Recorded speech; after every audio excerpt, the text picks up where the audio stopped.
Hi, I'm Dr. Harish. I'm a consultant general pediatrician and a consultant pediatric cardiologist practicing at Jaws Center, Bangalore.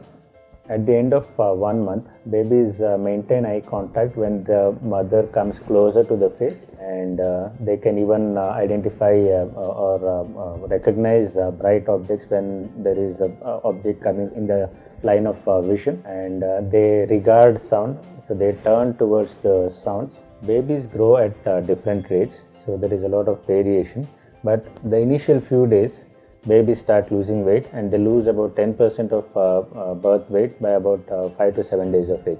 Later on they start gaining weight, and by around 10 to 14 days of age they would have reached their birth weight.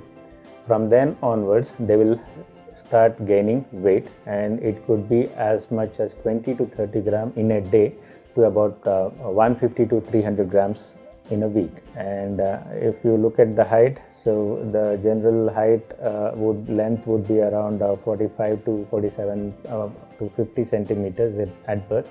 So they would gain about 4 to 5 centimeters in a month.